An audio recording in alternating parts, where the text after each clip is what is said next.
Tourist buses can stop in the little oases, which are the modern descendants of former khans. Clay huts in the shade of domestic buffaloes give the impression that nothing has changed for several thousand years.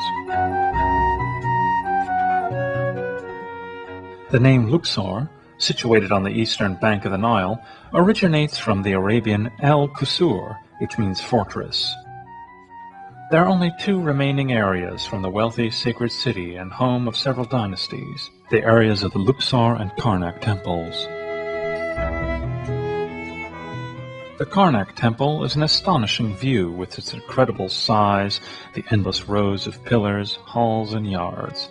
Its first stones originate from the Middle Kingdom, while the pylons of the entrance were put in their place 13 centuries later.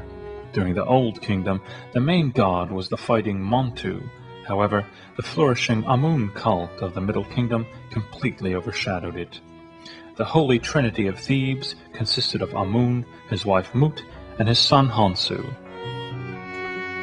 Amenhotep and Thutmose, first in a long row of pharaohs, erected new shrines on which they depicted themselves as the sons of Amun. The annual flooding of the Nile was the most important event in the life of Egypt for thousands of years, right until the building of the dam at Aswan. During the Opet celebration, the priests and the people hailed the pharaoh, reborn as Amun's son from ornamented barks. This celebration is held even today on the anniversary of the discovery of the tomb of Tutankhamun. The most monumental part of the Karnak temple is the labyrinth of 134 pillars. The pillars are covered with hieroglyphs from top to bottom. The heads form an open lotus blossom, and in their time were very colorful.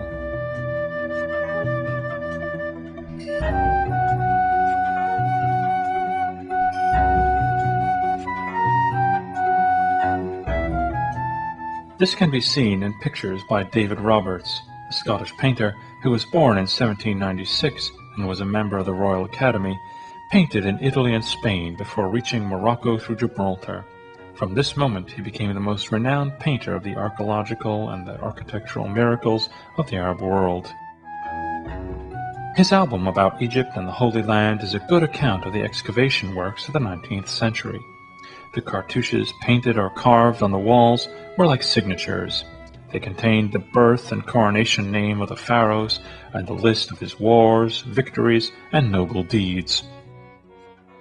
The chronicles, written in hieroglyphs and ornamented by embossments, can be treated as messages carved into stone. There are many of such messages, especially in Karnak. To those who want to get to know Karnak stone by stone, we suggest photo albums by Alberto Siliotti, Giorgio Agnese, and Maurizio Rei, and of course, the detailed description of the Polish author Kazimierz Mikolowski. The famous English journalist Paul Brunton has written about the pyramids in the 1930s in connection with occultism. The German Herbert Illig, author of Phantom Time Hypothesis, deals with the technical details of construction, as does Hungarian István Sörös, whose theory was that the Egyptians used the energy of water to move the stones. Wojtek Zamorawski has written a synthetic work about the Noble Pyramids. There were a lot of thrillers based in Egypt, like the one from Agatha Christie, or father of the Doctor thrillers, Robin Cook. Philippe Vandenberg and Christian Jacquot have also written stories set in ancient times and stories about the 19th century excavations. The trilogy by Wilbur Smith is similar to these. Let's not forget the classics, The Pharaoh from Boleslaw Prus, and Sinuhe by Mika Waltari. Today, the works of Karen Essex and Paul Doherty are fashionable. The list is endless. One can find the complete bibliography in libraries.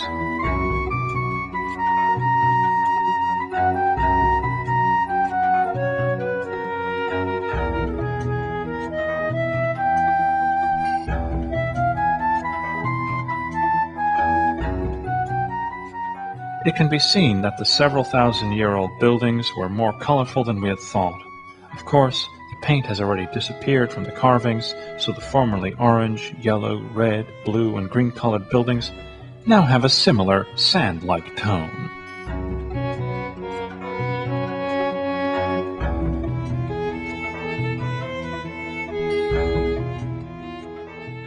tourists of our days should also not forget to walk around the dung beetle, allegedly the bringer of good fortune.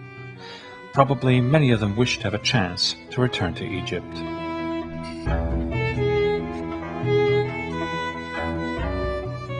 Countries of the Middle East are famous for their good quality rugs. Part of these were used in the tents of the wandering tribes of the desert, but they're also popular in Arab homes and palaces. During the last decade, the locals started to manufacture in larger quantity since tourists were happy to take rugs home. One can buy rugs somewhat cheaper in the bazaars of the guilds, which are schools at the same time, where children are taught to spin a rug in order for them to have a profession by the time they grow up. The merchants have lots of rugs in different sizes, quality, and price, so probably everybody can find one.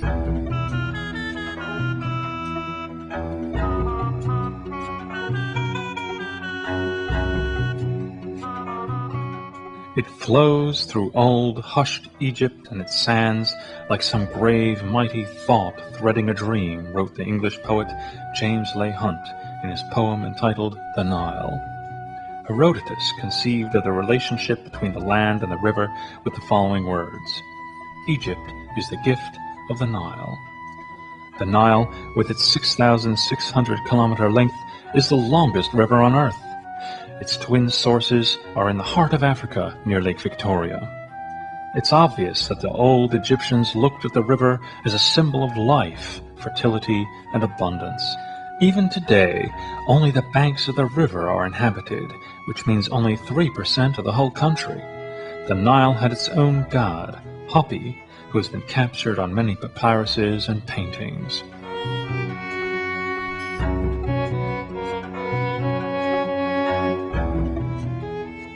Besides tourist boats, one can see a lot of characteristic Arab boats on the water.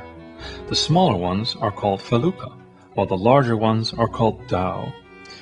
For the painter, nothing is more beautiful than these water vehicles which slide in the wind with full sails, wrote David Roberts. There are not only sailboats, boats, and fishing boats sailing on the water, but also floating hotels. The Nile excursions, which have been very popular for several decades, depart from Luxor towards Assuan.